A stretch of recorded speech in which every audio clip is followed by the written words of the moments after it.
What's up, everybody? My name is Nathan Tricky Allen. I'm going to be performing here at the Kenosha Comedy Club, right inside the Wyndham Garden Harborside. Is that the name of it? Down on 6th, cool little part of town.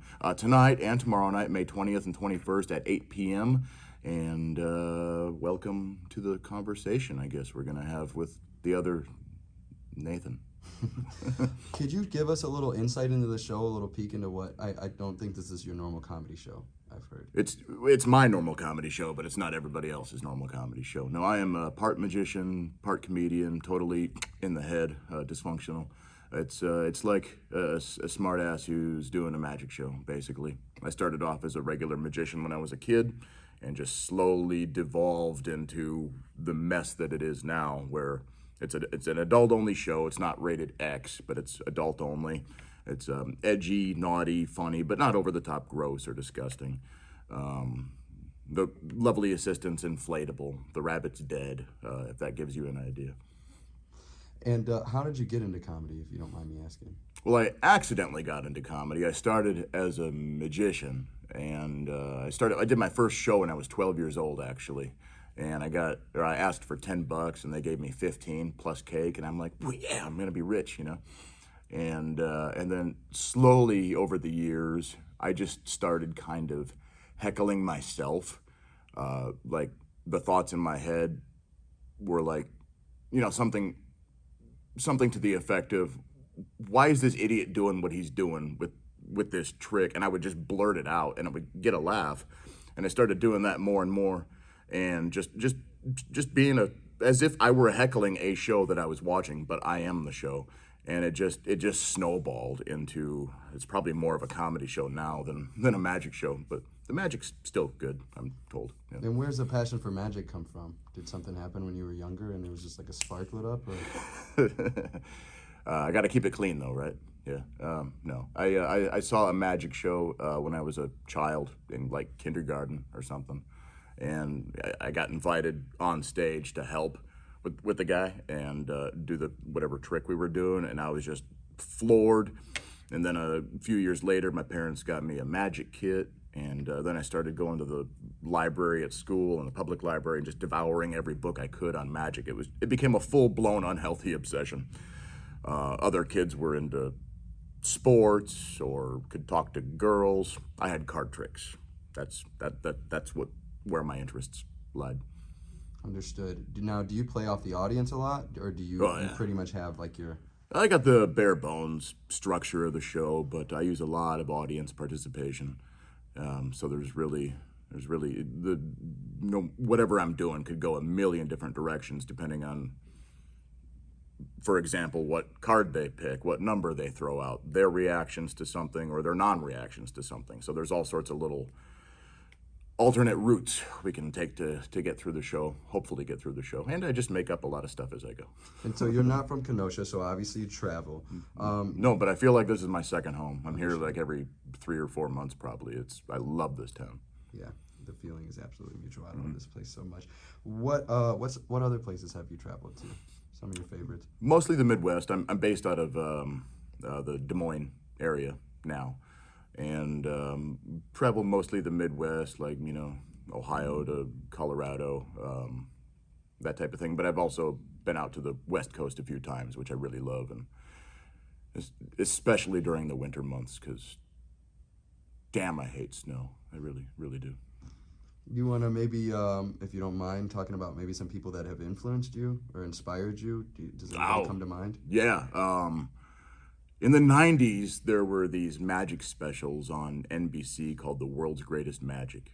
And I saw, like, up until that point, I was kind of stuck in the David Copperfield mindset where magic has to be serious and amazing and spectacle and bigger is better.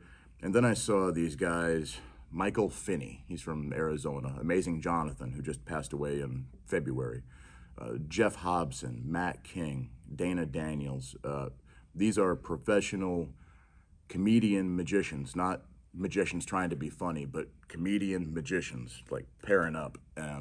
And they didn't have the big, spectacular, sparkly boxes and stupid top hat and tuxedo. They were just funny with whatever stupid trick they were trying to, hilarious with whatever stupid trick they were trying to do, whether they accomplished that trick or not. But yeah, look them up. Michael Finney, Amazing Jonathan, Dana Daniels, Matt King, and Jeff Hobson are my favorite comedy magicians. They were the biggest influences in my life as far as professionally.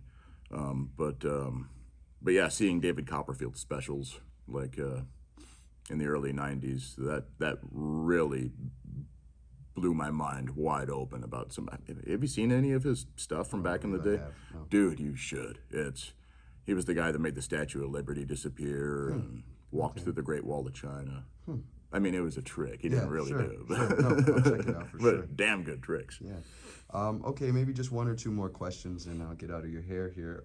So I've never heard of. God, what hair? I've never. You should see the luscious locks that this gentleman has behind the camera. Or are you on the camera? No, I'm not on the camera. No, I didn't know if you had a two-way going. They'll never have any idea. So obviously, I've never really heard of anything kind of in the realm of what you're doing specifically. I'm sure it wasn't a clear-cut path to getting there. Do you kind of have any insight or advice into somebody that might want to take a chance and shoot for something a little less conventional? If they're magicians, I would, or if they want to be a magician, are we talking like people starting out or want to get into it? I would say read everything you can, learn everything you can, do as many shows as you possibly can for as many different types of audiences that you can. Take notes. When you have an idea for a trick or an idea for how a trick might be done or a unique prop that would fit your personality, write that down. Take massive, copious notes. And if you're looking into getting into comedy, I would say the exact same thing. Do as many shows as you can for as many different types of crowds as you can, and write everything down. And yeah, it's like being a pilot. Being an entertainer is like being a pilot. It's all about flight time, I think. Or maybe I just made that up. I don't know. Last question. Maybe we'll do two more. Anything come to mind, favorite trick that you've ever seen? Something that always has stuck with you? Yeah, there's a trick. I saw David Copperfield live in '96, and he did a thing called The Fan that I had not seen on TV prior. Everything else he did on that tour I had, but I missed that particular thing on the TV special. I tuned in 10 minutes late or something. And he did this thing where he disappeared on stage into a giant industrial fan, walked through it, turned into smoke, and then he and his assistant, who also followed him through the fan, appeared in the audience like 2 rows ahead of me, like right ahead of me. And it was like, it was the most mind-boggling thing. And that's why I got into magic, I think, because that feeling of wonder, it like makes the hair stand up on your arms, you know? But the sad part about that is when you become a magician, and if you dedicate your life to studying this craft and history and art, not a lot fools you anymore. So you don't get to experience that amazement. Isn't that a sad story? Yeah. I just wanted to bring everything down before we ran. No, I mean, I guess I never really thought about that aspect of it either. Yeah. You know, it's all demystified. It's still fun to watch. I really enjoy watching people who are really good at what they do, even if I know how the technical end of things are done. Is there anything that people should look into from you? You know, anything that how do people follow up? How do people check on what you've done? Yeah, just you can Google Nathan Tricky Allen, and that actually is my legal middle name.